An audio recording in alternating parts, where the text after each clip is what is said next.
If you are trying to get rid of the ego, it is the ego that is trying. Stay with that for a moment. Don't analyze it. Just listen. For years you've been told that the ego is the problem, that it has to be overcome, dissolved, transcended, that as long as the ego is there, freedom is impossible. So you begin to work on yourself.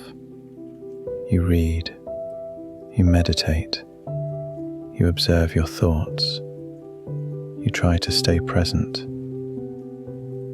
But underneath all of this, there is always the same movement, the desire to become someone else, calmer, better, more aware, less egoic. And this is where the trap begins.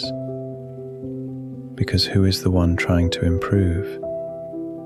Who is the one trying to be free? Who is the one trying to end suffering? There is always an I at the center of it. The ego is not just arrogance. It is not just selfishness or pride. It is not just attachment. The ego is the structure that allows you to say, I. It is a function. It allows you to navigate the world. It allows you to work, to speak, to remember your name, your story, your role. Trying to eliminate it is a misunderstanding. The problem is not that the ego exists. The problem is when it becomes the center of everything. When every experience is filtered through me. When every emotion becomes personal. When every discomfort feels like a threat. That is where suffering begins. Not because the ego is present, but because it is believed unquestioningly. So you try to do something about it. You try to observe the ego, to control it, to step away from it. But this too is an activity of the ego. It's like a hand trying to grasp itself, like an eye trying to see itself directly.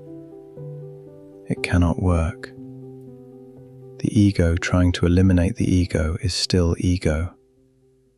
It may look more refined, more spiritual, more subtle, but it is still at the center. The real question is not, how do I get rid of the ego? The real question is, who is living this question right now? When you look honestly, without trying to find an answer, you begin to notice something simple. Thoughts appear. Emotions appear. Reactions appear. But they don't appear to someone. They simply appear. The problem begins when ownership enters the picture. I am thinking. I am suffering. I need to fix this.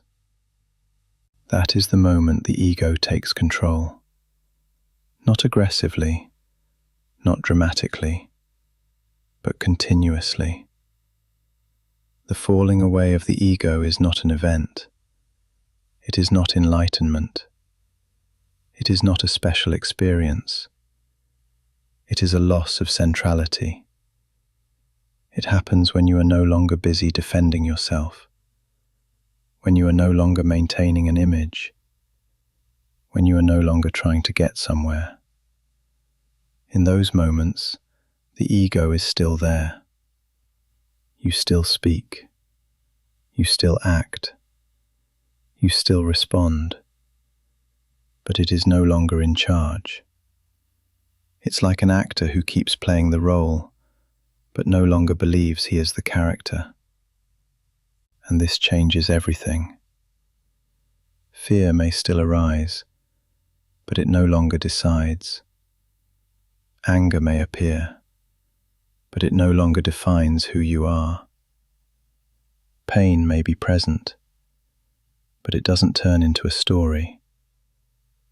Life continues, often more simply than before, not because you have become more spiritual, but because you have stopped adding something extra. This is the part that truly frightens, because if there is nothing to add, there is also no one who needs to improve. The idea of a path begins to collapse. The idea of arrival collapses. The seeker collapses. And without the seeker, the ego loses its importance. It does not die. It does not disappear. It simply stops being the master.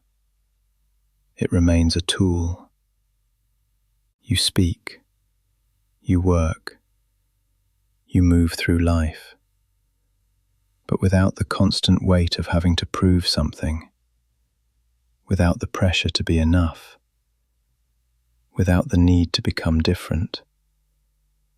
Freedom is not the absence of the ego.